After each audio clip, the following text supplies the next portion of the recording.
If by some chance, some stroke of luck, or some act of God, you have stumbled upon this broadcast, you are listening to the Chivalry Chronicles with your host, Dr. DLH. I'm a damn doctor. David. We're going to bring the tea refuse to not drink during the podcast. Yeah. And me, Jaime. They need to make podcast equipment a lot more expensive to get some of these clowns off the air. Gather around as we discuss a modern, manly approach to chivalry. So I hope you're ready, because I know we are. So let's get into it.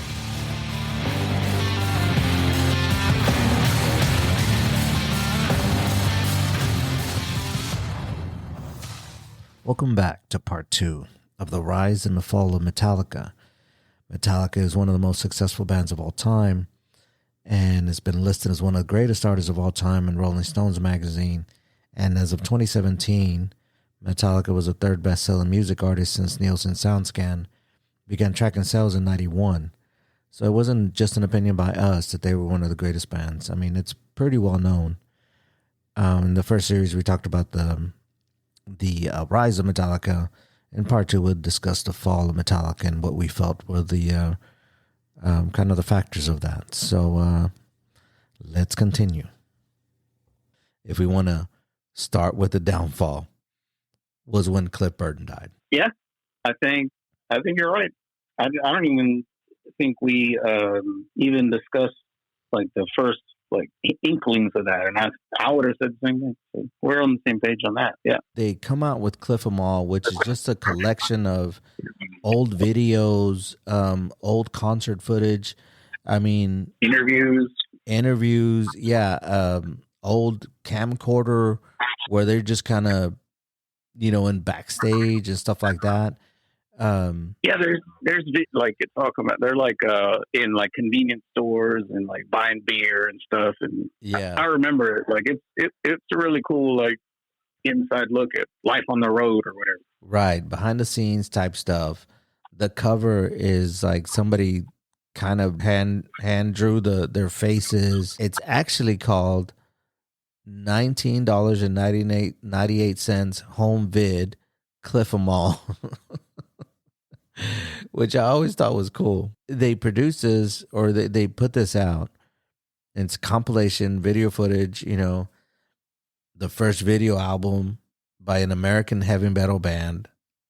I mean, it was that big. Why nobody was doing this before that is beyond me, but when you have rabid fans, right, which we were, you want more of that band, produce whatever it is, and that's, for kids at that age, where you're teenagers and you're big Metallica fans, you're gonna buy it. Yeah, you're gonna buy it, and you're gonna watch it over and over, and you're gonna dub it, and your friends are gonna watch it, and you're gonna tell everybody about it.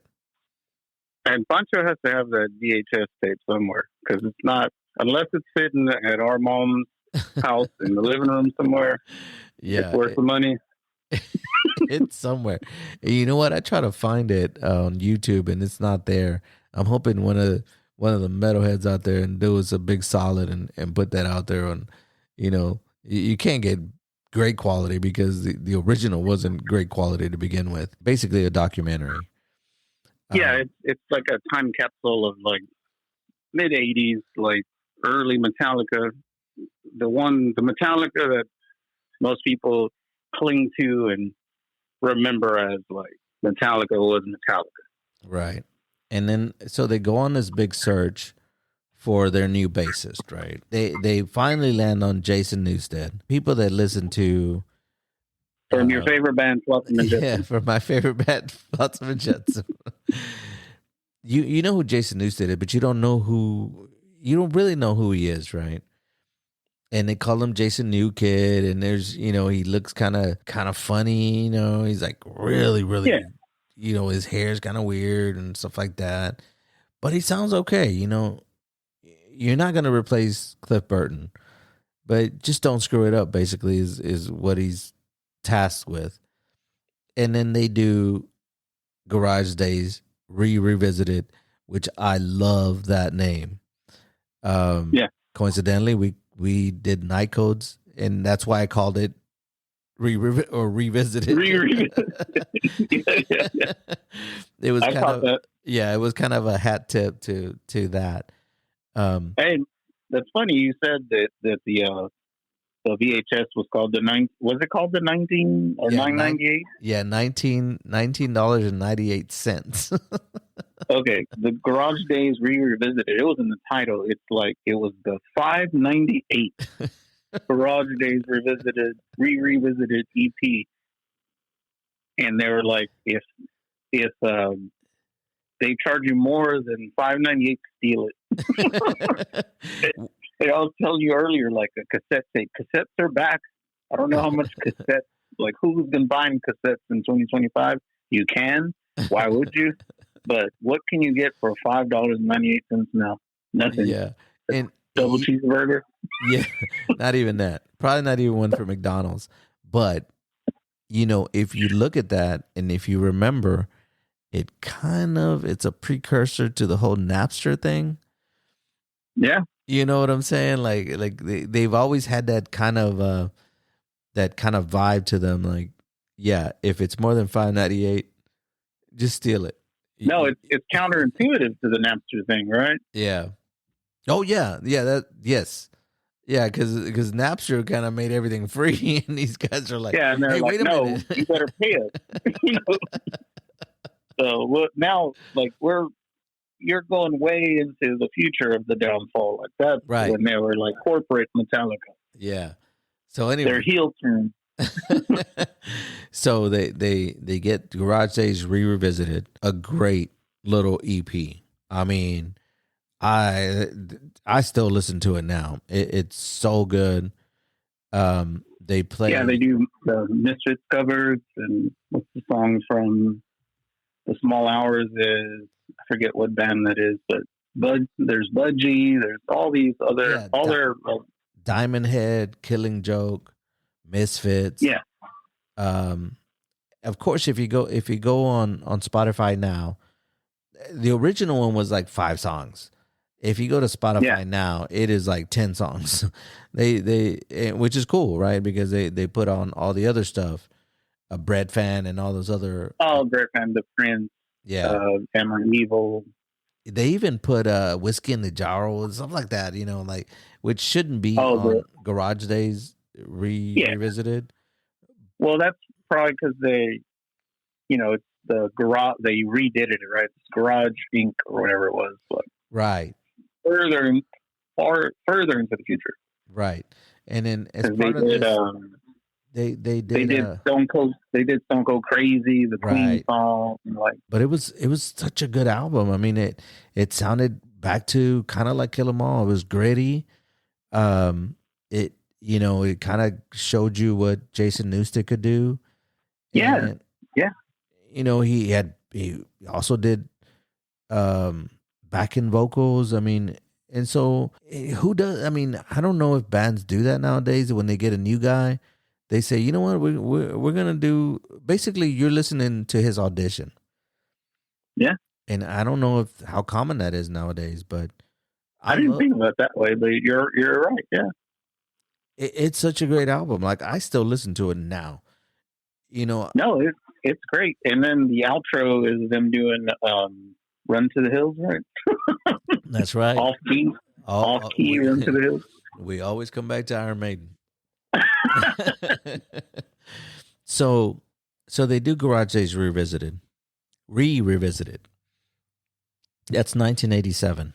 My brother and I, Pancho / Jose.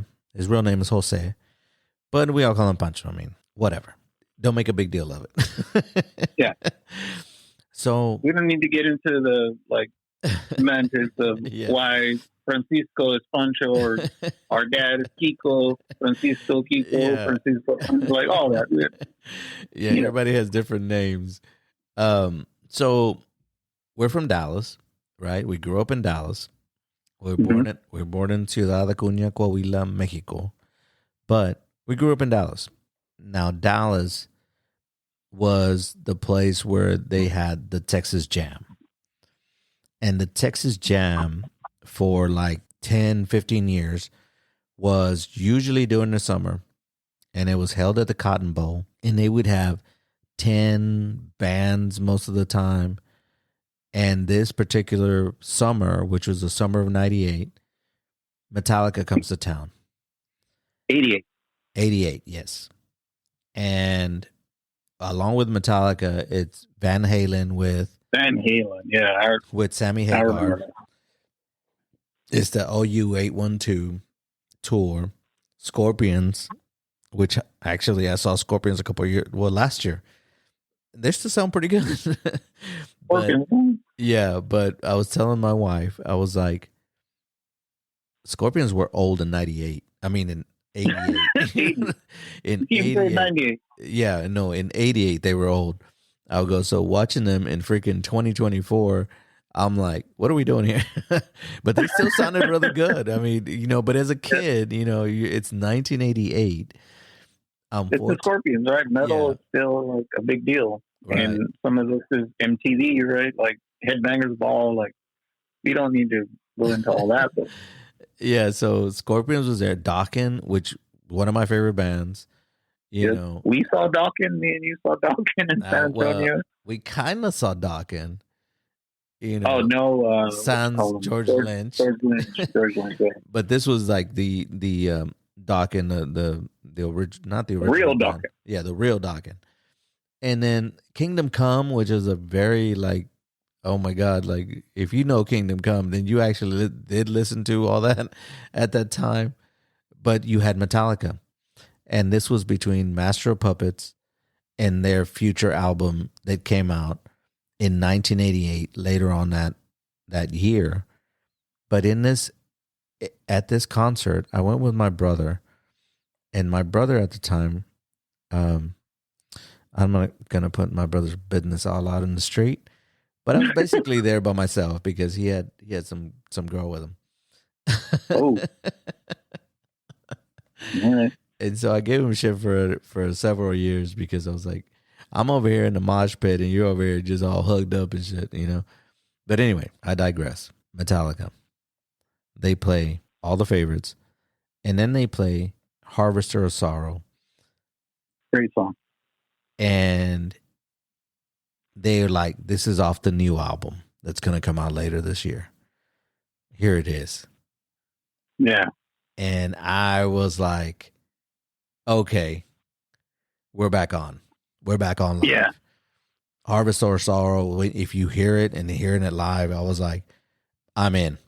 Let's go. And it's not even a fast song. It's just so heavy, right? Like, yeah, it's like dun, dun, dun, dun, dun, dun, dun, dun. Yeah, it's I was like, okay, we're in safe hands. Like they figured it out. Rest in peace, Cliff Burton. But we're back on live. It's such a great song, right? And then they produce or they release, and Justice for All is a really good album. I mean, I'd be hard pressed to kind of crap on this album because it starts off with Blackened, which is like, it's a great. Oh no, it's Blackened.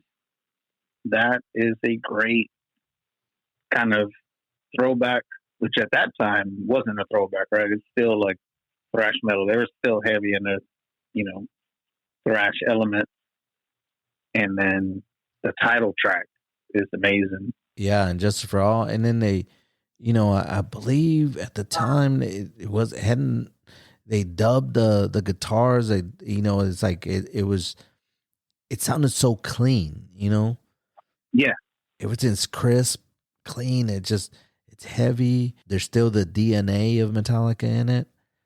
You can't hear the bass. Everyone talks about. There's no bass. So all the Jason Newsted, all the like accolades and like everything you said about him, he gets his like moment in the sun, and you can't hear the bass. Yep. And part of that album they have "To Live Is to Die." Of course, Jason Newsted plays it, but it's music that was Cliff Burton had recorded previously. Before he died, and so they used it for that album, and it was when you hear it and that because back then it's just so different.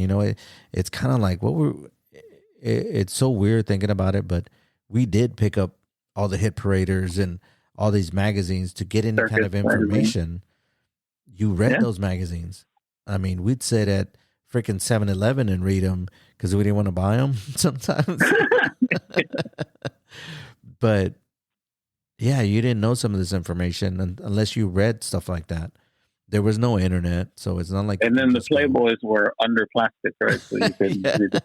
Yeah, you couldn't even see them. It's like, damn, who's old enough to buy this? But when you listen to it, you kind of you have your little solemn moment. You pour a little beer out for Cliff Burton, but, right? And then his influence is still there. Like I feel like some of this music for And Justice for All, I've never looked at the writing credits, but I feel like there was concepts of a plan for concepts of a plan. That's right. So yeah, it still has the Metallica DNA. His fingerprints, yes, it has his fingerprints on it. That's what I'm saying. And it still sounds like Metallica. Not the gritty Metallica. It's like a slightly different Metallica, but still the DNA is there. And so for most metal fans at the time, Metallica is still king. Mm-hmm. They're still the best thrash metal band out there. I feel like I know where you're going with this. Their first video, their first real accessible song, palatable song. Is that where you're going? I don't know. We'll be back after a quick break. Attention, all golfers. Get ready to tee off for the most exciting event of the year, the 11th annual Four Links Classic Golf Tournament. The San Antonio Alumni Association of Omega Delta Phi is bringing you back to Brackenridge Park Golf Course for a beautiful day in the sun and on the green. Four Links is once again brought to you by our title sponsor, Nathan Obregon, your State Farm insurance agent. Like a good neighbor, Nate is there. Sign up today and receive a complimentary polo with your round of golf. Look sharp and feel great as you compete with your fellow golfers. Whether you're a seasoned pro or just looking for a great time, the Four Links Classic is the place to be. Mark your calendars and get ready to swing into spring on April 4th. Visit our website at fourlinksclassic.com to register and get all the details. Make your first tournament of 2025 your best tournament of 2025 at the Four Links Classic. We'll see you on the green. I wasn't going to go there. I was going to go somewhere else, but if you want to take it there, and then I'll tell you where I was going. Okay, because they were always Metallica was like, we don't make music videos, right? Correct. Because in the same way that Iron Maiden didn't need radio play, or Iron Maiden made videos, right? But they didn't need MTV to be Iron Maiden. Correct. Metallica were like, we don't need MTV. We don't need anything. Right. But in 1988, there was a whole world premiere of Metallica's video for one, right? And they had a long version and then a short version, and there was all this fanfare about it. And one is not my favorite song. It's not a bad song. To me, that's when they started to acquiesce to be true to what they were saying all this time. Like, we're just going to do what we want to do, and we'd like to keep that way. Right. So they make the video. He performed on the Grammys, right? Right. Famously lost the first metal performance Grammy to Jethro Tull. Jethro Tull. And that's exactly where I was going with it. Because as metal fans, you want to, we were talking about representation in movies. Well, when the Grammys started taking heavy metal seriously, you're like, they have to win. They have to win this Grammy. I mean, Justice for All is a great album. And look at their competition. Jethro Tull. Like, get out of here with that. Get the Let him just play the flute. Yeah. Iron Lung, get your ass out of here with that. And then we're sitting there And I remember we watched it, dog. We watched it live, and I'm sitting there. Yep. And we're going. I remember it too. I remember it. We're going, and the Grammy goes to Jethro Tull. It was Lita Ford and Alice Cooper that presented it. I was if I'm not mistaken. What the hell is going on? It was the worst. Oh my God. I still don't like Jethro Tull. I never liked him before. I never listened to his music. This is heavy metal. You're not heavy metal. What are you doing in this category? Yeah. And the fact that they lost to him, and it was, I don't want to say devastating, but it was devastating. You know, you're like, you know, I felt like Trump, you know, this is rigged. This is rigged.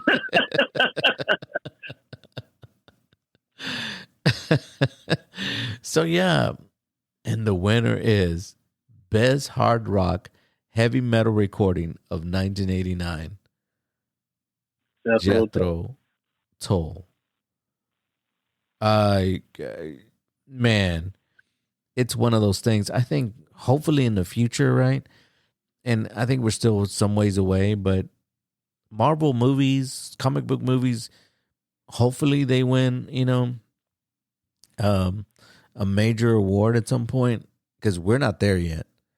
No. Like The Dark Knight could have been best movie 2008. I don't know who won. Yeah. You know? Like Angela Bassett should have won for Queen Ramonda in Wakanda Forever. That's a different podcast. Let's do that one. But that's what I'm saying. Like we're not there yet to where they're taking Marvel comic book movies seriously. And I think for this one, I don't think they just took heavy metal seriously. Yeah. And in 1989, everyone that was aware of this would spit up the beer they were drinking, you know what I'm saying? Like, what? And I was talking to my coworker, because he's a big Jethro Tull fan, or not a big Jethro Tull, but he really liked Jethro Tull. And my first instinct when I heard that name is F Jethro Tull, you know? Yeah. And even though I don't consider myself like the biggest Metallica fan, even though I was a really huge fan up until the moment we're going to talk about here in a minute, I still, till this day, I'm pissed off about that. Yeah. Just as a metal fan, you know? Like, I think the emphasis is on the rise of Metallica. The fall of Metallica is fast, swift, straight to the bottom. So we don't have to spend a lot of time on it. No, we spend more time on the rise. Yeah, and I think we're spending more time on the rise because, you know, back to that wrestling, right? It was like it meant something to us, you know, like it was real. Oh, okay. Let's just before we get to the fall, let's talk about who's had a streak like that. Kill 'Em All, Ride the Lightning, Master of Puppets, and Justice Sprawl. Right. They're like I think only even Slayer probably can't touch that, because what do you got? Well, Slayer has Rain and Blood, South of Heaven, Seasons in the Abyss. That's right. 3. I mean, Hell Awaits.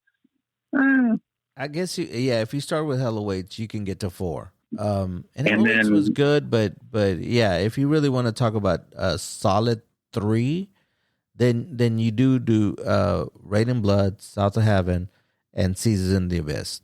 Those 3, you can't, you know. If you add Hell Awaits, then you have your 4. Right, and then Megadeth is not. They can't, like. I mean, you got Rest in Peace. You got Peace. Like you got Peace Cells, Rest in Peace, Countdown. You like. They're hit and miss. They can't go back to back. They're like the yeah. Well, they have. Megadeth is the Spurs. Well, They can't go back to that. well, if you start with the first one, "Killing Is My Business," it's a good album. Peace Sells, Peace Sells is their like, It's amazing. yeah, that's when they just kind of skyrocketed, right? You have So Far So Good So What, which was a good album. Rust in Peace, excellent album, right? Yep. Good thing about Megadeth is that they were just pretty consistent with their music. You know, they didn't really, kind of stray from it. They just got better. Yeah. And then, like, after Countdown, there's Euthanasia, there's Endgame. well, that's way later, but after Euthanasia, you got what's it called? Cryptic Writing, Cryptic Writings, yeah. Risk. and then Risk is when they fell off the rails. Like, not to circle back, but I think Iron Maiden's the only one that can even compete, right? Well, consistently, yeah. Let's say you start with Bruce Dickinson. Number of the Beast.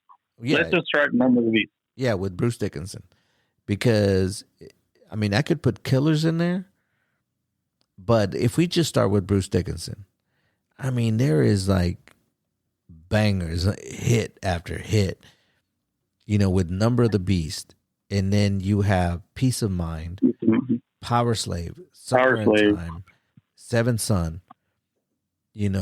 Maybe No Prayer for a Dying kind of starts fading off a little bit, but you've already gone. No, but I think they run it back after that, because you go Brave New World, Matter of Life and Death, Yeah.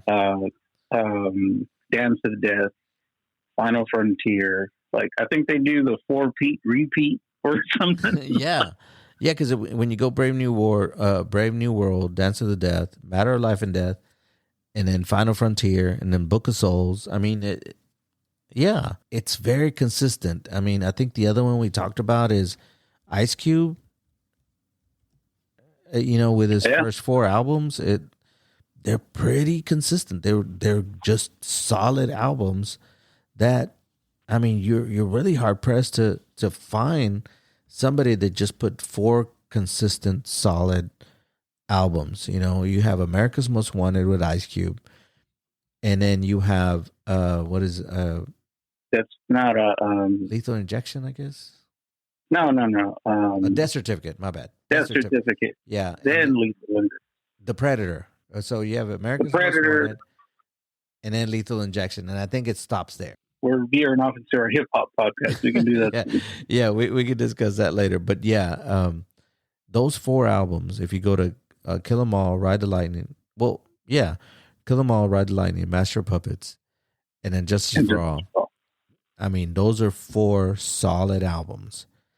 And then some people would throw in the Black Album as number 5, and some of us might say that's the start of the downfall, and some of us might not. But that's 5 albums. They've rested on their laurels since then, I think. Okay. So I don't know if you think that it's 5 or 4. If Iron Maiden did the 4-peat repeat, 5-peat repeat, I don't know. Let's get down to the downfall. What do you see as the downfall of Metallica?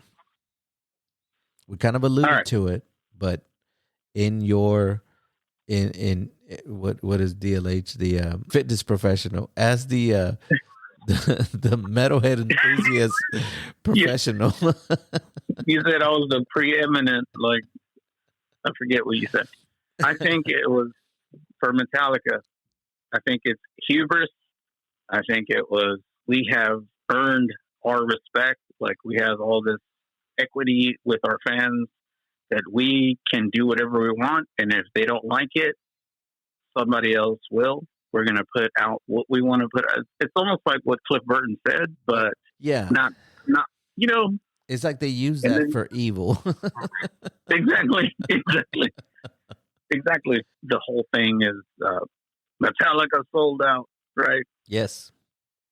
Yes. They're sellouts. And the Black Album. We have to talk about the Black Album. That's the elephant in the room and shit, right? Full disclosure, right? If Metallica was some random band that wasn't the preeminent thrash metal band, if it wasn't like the big one, like the Kendrick Lamar big one. Metallica was the big one. And if it was just some random band that put out the Black Album, great album. Great album. I listened to it 2 years ago. I hadn't listened to the Black Album in 30 years. I was so disgusted when it came out. But you know what? I put it on and I cleared my mind and I knew every damn lyric of that album. I knew every song, and it's a good album. I'm going to be very honest. It is a good album for any other band in the world. But it's not a Metallica. It's not a Metallica album. It's not what I grew up with as Metallica. I remember when we bought the album, back in the day, albums came out, you would go buy them at midnight. Mm-hmm. You would go get them and you would listen to nothing but that album that whole night, the next day and the following day. That's just what we did. We were music enthusiasts, metal enthusiasts. We listened to bands. We knew the lyrics. We knew everything about them, right? Yeah.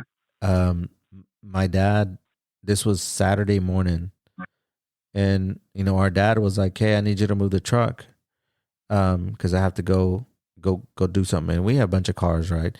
Our brother had a car, oldest brother had a car, my dad had a car. It was just like 4 or 5 cars in the driveway. And so I was like, all right, I'll help out.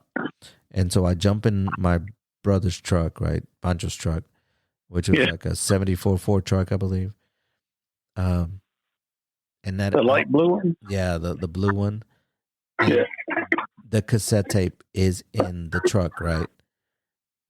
And so I pull out the truck and I'm sitting in the street waiting for my dad to pull out, pull his car out, and I'm listening to it. And this was like the second go around, right? Because we'd listened to it the day before pretty much all day. And I'm thinking it is like 8 a.m. in the morning. What happened to Metallica? What is this? Yeah. What am I listening to? It was a betrayal. Yes, it is. It felt like an FU to all the true fans out there that supported them, that bought the records, that bought the shirts, that went to the concerts, that proudly, wore the T-shirts. It was a big FU to them. And I'm going to tell you this, like, James Hetfield used to have on his guitar, Kill Bon Jovi. Yeah. He used to, and there was posters from Hit Parader and all this stuff where he would have Kill Bon Jovi, on the neck of the guitar. And then I heard an interview with him, and he said this. I'm going to paraphrase, but he said, "I don't care what you think about Bon Jovi. He has a great voice." And apparently, James Hetfield had worked with the same voice, like a voice coach that Bon Jovi used for the Black Album. Mm-hmm. And I'm like, man, bro, come on, man. You can't be like Kill Bon Jovi and then be over here talking about, I don't care what you think about him. He's great. And it's like, no, bro, it ain't like that. And so that was it for me, right? I was like, I'm out.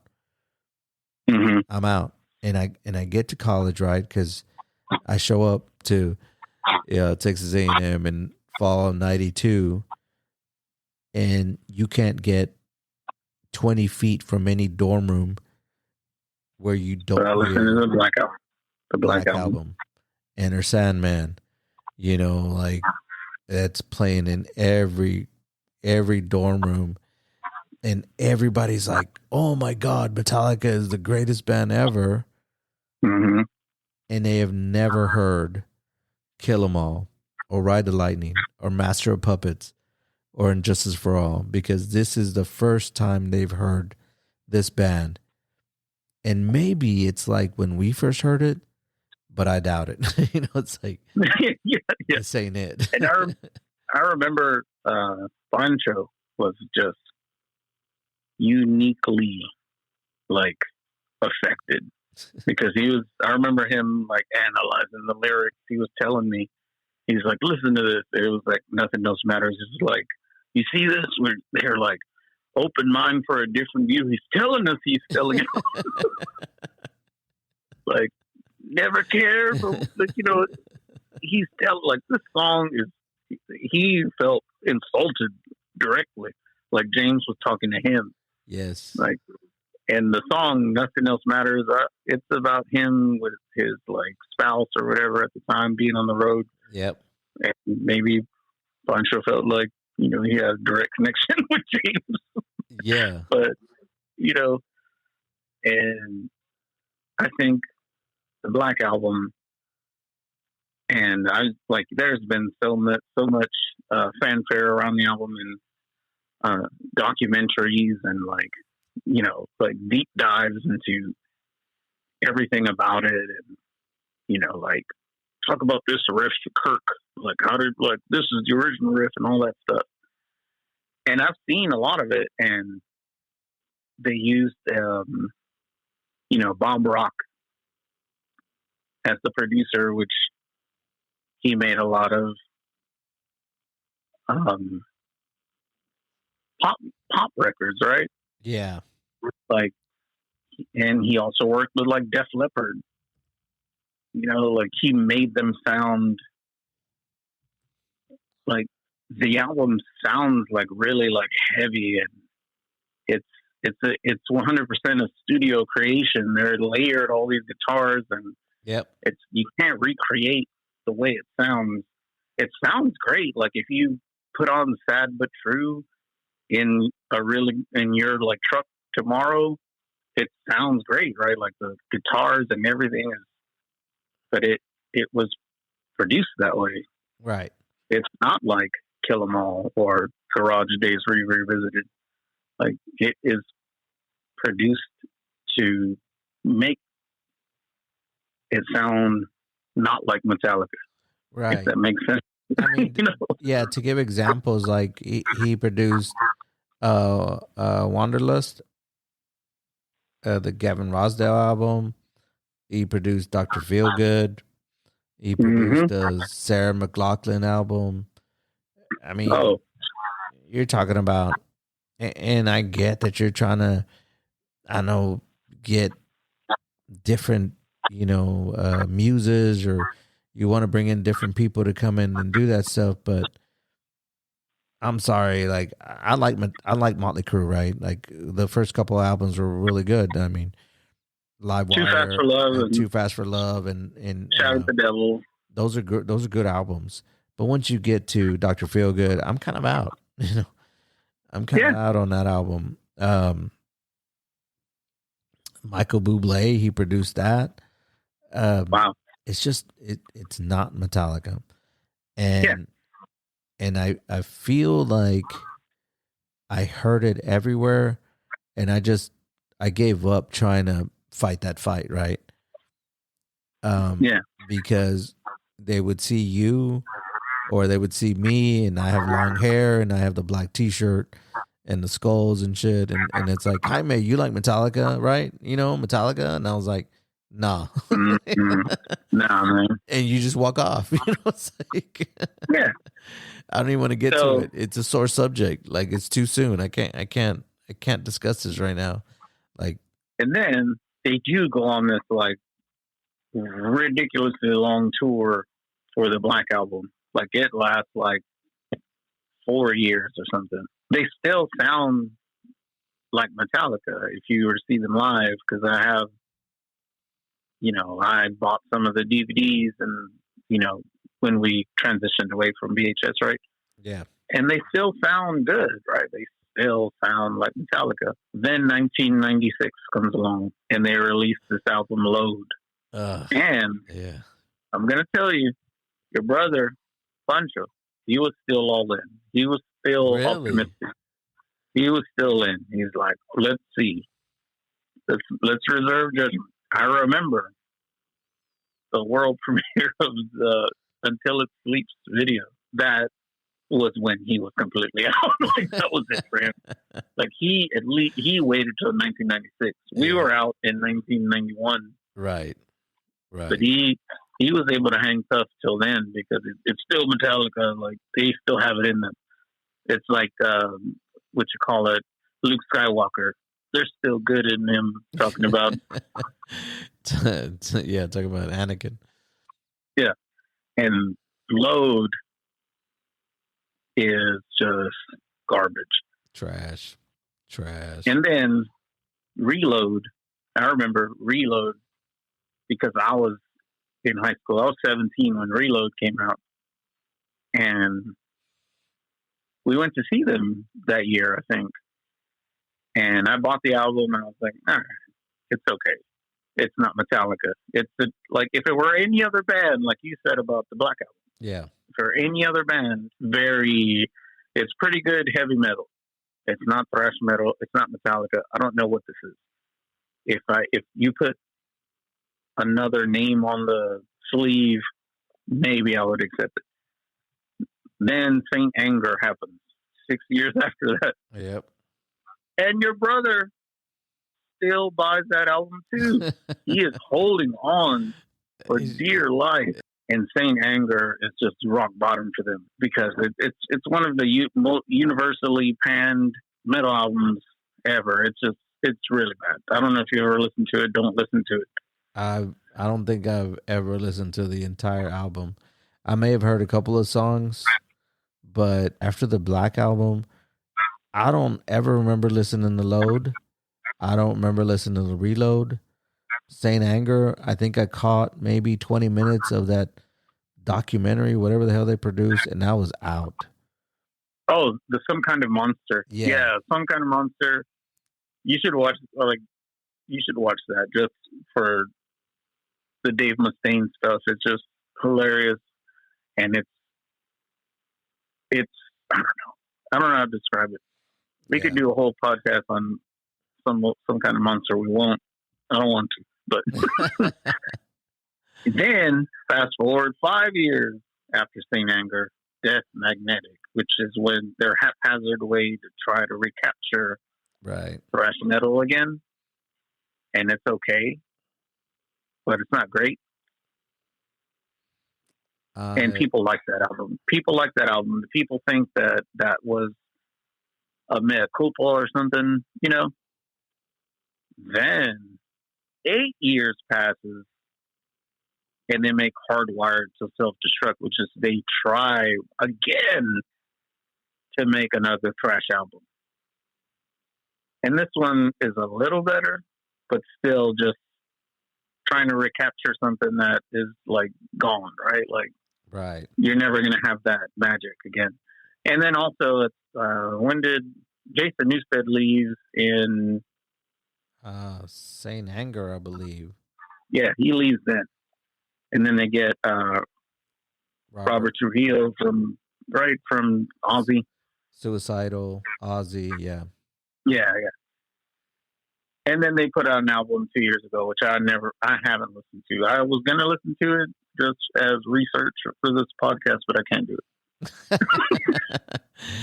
it. Yeah. I think my research ended in 91. Because I've listened to all of these albums except for the new one, and I even told you, I was like, I'll listen to it just to have some thoughts on the new album. Don't want to be like, not have all the information. Maybe 72 Seasons is, like a great album, and I'm just selling them short. But the songs I did hear from that record, there's other, like Iron Maiden is still making great music. Right. You know what? And just because we're doing this podcast, I might go back and listen to 72 Seasons. Just clear mind and give my honest feedback, and maybe we'll do a recap of it. But I'm willing to do that. But like I said, and oh my God, like, Metallica it wasn't even my favorite band, right? Like, mm-hmm. I think I was on the right side of history with picking my band, but I was a big fan. And when they put that album, the Black Album, out, I don't think I don't think I've, how they say, what is it? Being bitter or holding a grudge is like taking poison and waiting for the other person to die or some shit like that. Yeah. That's where I am. Like, it's just, to me, it just felt like a big fu to every fan out there when they put out the Black Album. It's just not a Metallica album. And but for the purposes of this podcast, I will listen to 72 Seasons. And maybe when I do some editing to this podcast and we release it, I'll kind of give a quick review of it. But yeah. I can tell you there's a song on 72 Seasons that sounds exactly like Eye of the Beholder. And everyone's like, that song is fire. I'm like, yeah, I liked it a lot in 1988 when it was called Eye of the Beholder. Like, you can't just recycle riffs and try to fool people that are fucking just born 15 years ago. Like, we're still here, Metallica. We hate you. Yeah. But we're still here. You know what they need to do is they need to dig up all of Cliff Burton's old riffs that he never, kind of put on an album and make an album with that. Yeah. And maybe I'm back on. My final thing without I was thinking about in my head, I think the stability in Metallica is, Metallica and Slayer had the most stability with band members. Right. And Megadeth and Anthrax have just, they've changed things. Like Anthrax has changed singers, Yes. They did for a while. And Joey Metallica and Slayer. Yeah. Metallica and Slayer kind of have stuck to their 5 or 6. Well, Jeff Hanneman passed away. And it just made me think of consistency and when, just to circle it back to sport in baseball, you want when you have a good pitcher and catcher situation, right? Like the battery. In football, you want the head coach and the quarterback, right? Yeah, franchise QB1, franchise quarterback. In basketball, you got to have it. It's changed over time, but you'd have the Shaq and Kobe situation, and I just think that Lars and James are the driving force of Metallica, just like Kerry King and Tom Araya have been the driving force of Slayer, and Megadeth is just Dave Mustaine. Anthrax is Scotty Ian, right? Scotty Ian, yeah, I think he's the driving force. If we go back to Kiss, it's Gene Simmons and Paul Stanley. Yeah. Good callback, Circle. That's right. Hey, that's what we do around here. We circle it around. So anyway, that's my final thoughts on all of this. Okay, so then what we do on the podcast is we have a what are we board approved on the fall of Metallica or the rise of Metallica? Still worth listening. First 5 albums. How many? We have 1, 2, 3, 4, 5, 6, 7, 8, 9, 10, 11 Metallica albums. The board approved the first 5 and not the last 6.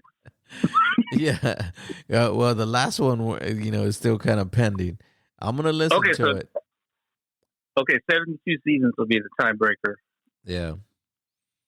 And that'll sway it either way. I'm just going to throw in the Black Album as, just because it's one of these albums that still sells copies.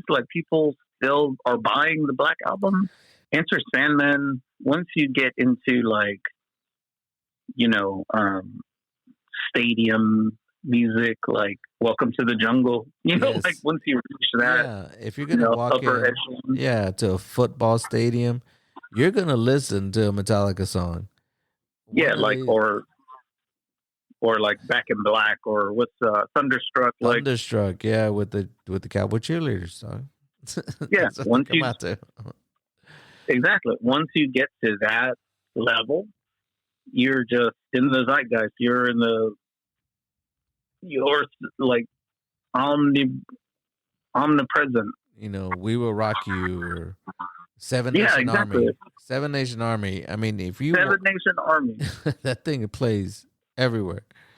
like Queen, all that stuff. Like, and Enter Sandman is one of those songs.